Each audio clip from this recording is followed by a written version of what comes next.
se ele estiver num local de difícil acesso, tu pode girar as cadeiras, né? Abrir o ambiente para ficar o acesso mais facilitado nesse caso. Sempre tentando acelerar o processo o mais rápido possível.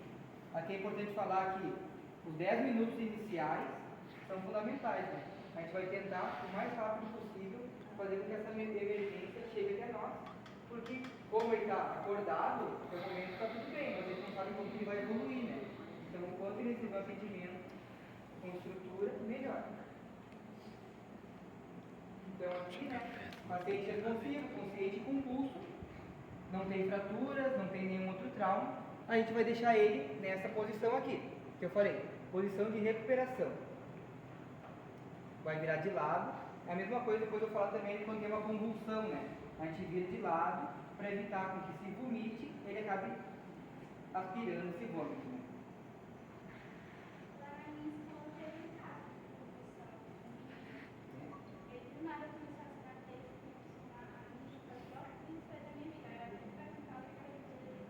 É bem assustador, assim, para quem está vendo pela primeira vez, né? E tu lembra como foi conduzido na época? A gente vai falar aqui depois o que fazer e o que nunca fazer no caso da convulsão. E agora, nós falamos da situação mais tranquila.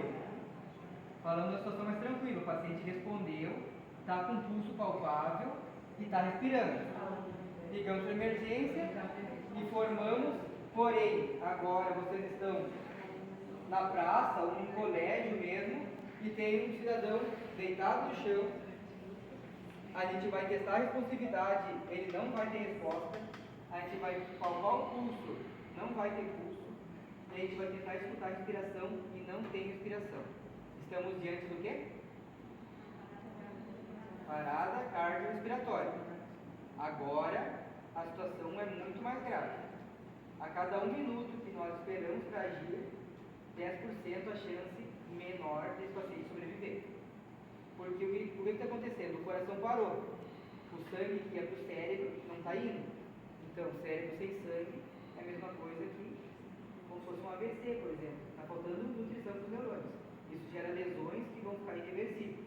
Professor, assim, quanto tempo demora mais ou menos para você ter uma morte cefálica? É questão de minutos, né? Vamos pensar comigo. Se 1 minuto diminui 10% a chance, em 10 minutos, na maioria das vezes, se não for feito nada, esse paciente não volta mais. A lesão que tem no cérebro dele é irreversível e muitas vezes, às vezes também, a recomendação que a gente tem quando a gente começa a fazer a massagem da respiração é tentar até 20 minutos. Porque se em 20 minutos não voltar, de nada adianta depois de ficar fazendo o paciente voltar como um estado vegetativo, né? Então, tem que também ter noção de como ele vai voltar. Adianta voltar e não poder viver, também é uma situação, né? Então, assim como eu falei, né? Sem resposta, sem movimento respiratório, sem pulso, parada cardiorrespiratória. Qual vai ser a primeira coisa que nós vamos fazer? Emergência. Ligar para emergência. Perfeito. Primeira coisa, ligar para emergência. 190, né? Isso, daí vai variar o fluxo, né, de acordo com a cidade. Aqui vocês ligam, eu acho, para o hospital, direto, emergência, né? No caso aqui a gente chama de joga atende e leva para o hospital, porque se for esperar pela ambulância não dá tempo. Morre no local. Sim. Então aqui é importante saber, né? Quanto mais rápido, melhor, né? O tempo para a gente agir. Então, os sinais de parada que a gente falou. Paciente inconsciente, sem movimentos respiratórios, sem pulso central, que é o pulso que a gente coloca na região do pescoço, e muitas vezes ele pode estar com a pele fria e úmida já, meio pegajosa. Sendo assim, o que a gente vai ter que fazer? Manobras de compressão torácica. Agora eu vou demonstrar aqui na frente, eu vou pedir até que ele esteja mais atrás, chegar mais perto.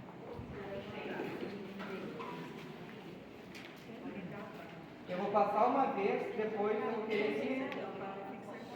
Eu vou demonstrar uma vez, e depois eu vou querer que alguém de vocês venha aqui para demonstrar mais um.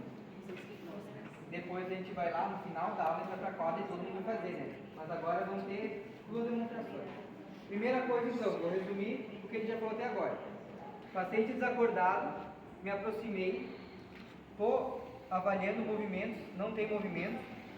Eu vou sacudir ele tentando resposta, não tem resposta. Então, ver, ouvir e sentir. Vou aproximar minha cabeça e ao mesmo tempo coloco meus 2 dedos no pescoço dele. Isso tudo em questão de 10, 20 segundos. A gente tem que palpar o pulso, não tem pulso e não tem respiração, parada cardiorrespiratória. Perfeito? A partir daí, vamos ter que iniciar as compressões torácicas. Como que elas são feitas? A gente pode, encaixar aqui uma mão na outra. Qual região? No homem a gente usa, a linha do mamilo, mas é a região bem central aqui do tórax. E vamos iniciar as compressões. Se estiver sozinho, a prioridade é, então, ligou para emergência, iniciou compressões. Se tiver com outra pessoa, a gente vai pedir para uma, pode simular aqui na cabeça.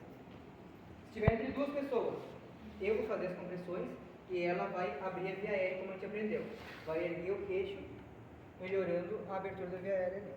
Então, vamos lá. Mãos entrelaçadas, braços estendidos, região central aqui entre os mamilos.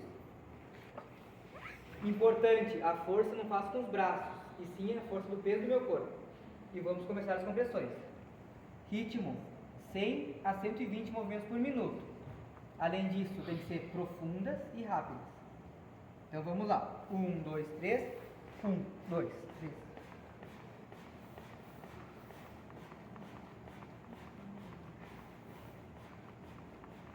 Quem está aqui pode ir contando para mim. Eu foco apenas em fazer as compressões e o meu companheiro vai contando, porque após 2 minutos eu fazendo, o meu rendimento começa a diminuir.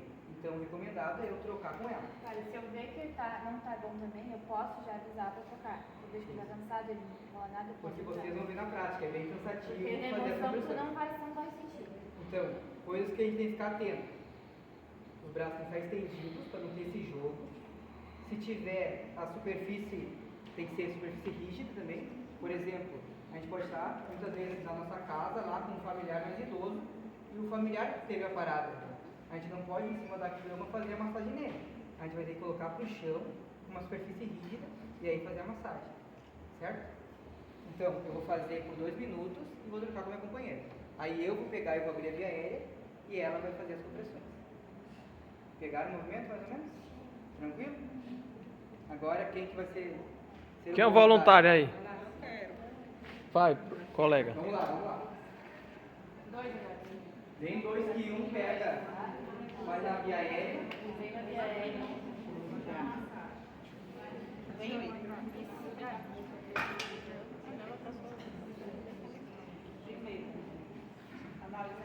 Isso aí, vamos lá. Muito bem. Vai fazendo o que eu falei. Fala mais alto. Sem resposta. Não respondeu. Não respondeu. E agora? Já, direto? Espera aí. Vamos lá. Veja o pô, Se isso. estão de fora, vão corrigindo a colega. A outra parte. Olha a outra parte. Primeiro você vai marcar na briga para mexer. É. Sobre a emergência? Já. Tá. Já mandei alguém ligar. Ela é rápida. E a mãe Ah, Vamos lá. vai. 1, 2, 3. Vamos.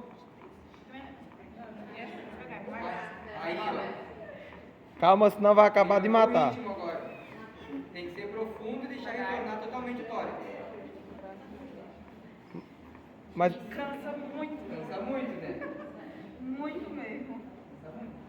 A gente tem que usar força, né? que é o Muita próximo. Tem o força. nosso corpo. Então, cada um vai ficar por 2 minutos. Vai reavaliar se voltou o pulso. Não voltando, segue compressões. Até a emergência chegar até nós.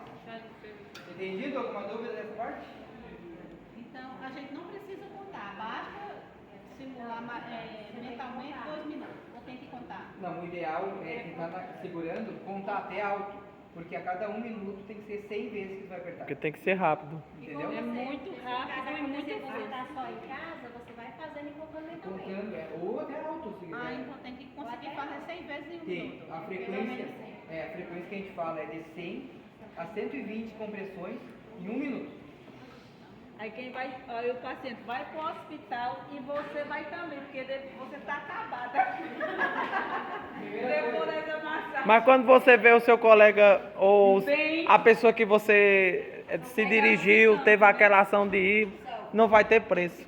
Então, por que é importante as compressões? Pensa, o meu coração está parado, né? Ele tem sangue dentro, a gente tem sangue dentro das artérias circulando. E fazer as compressões, manualmente a gente comprime o coração. E esse sangue começa a circular. Então, fazer as compressões evita que esse cidadão fique muito tempo sem sangue no cérebro, evitando uma morte cerebral.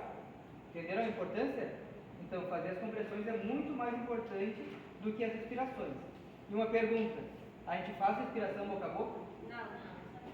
No caso aí, só se fosse um afogamento, né, Bernardo? No meu ponto de vista, Nesse eu caso, entendi né? que tinha que ser feito mais, né? Como eu já vi em outras aulas, o professor disse que por segurança, pela minha segurança, melhor não fazer. Como eu falei, né? A gente vai se colocar em risco de ter contato com secreções de uma pessoa que a gente não conhece.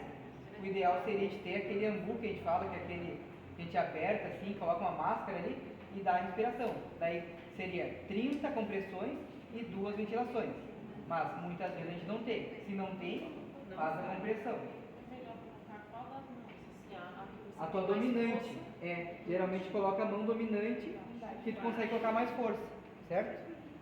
Depois todo mundo vai treinar lá na parte de Sim, trás. aí no caso, você falou assim, no sentido de ser homem, mede os mamilos. E É na por- mulher, é a mesma? A mulher, a gente pega aqui, né? A gente tem esse osso aqui no meio do peito, né? A gente pega a parte final do osso aqui. Tenta palpar o osso e pega a parte do meio. Do mamilo, porque a mulher vai variar, né? Onde está o mamilo, por isso que a gente fala. Mas é a linha mediana Então, aqui. no final do osso. Isso. No homem fica mais fácil porque pega ali no mamilo, né? Aí vem no meio e faz pressão. Mas na mulher, a gente pode palpar. A gente vê a boca do estômago aqui, sobe 2 dedos para cima. Então, boca do estômago, 2 dedos para cima, é onde a gente vai fazer a compressão. Entendido? Foi? Sim.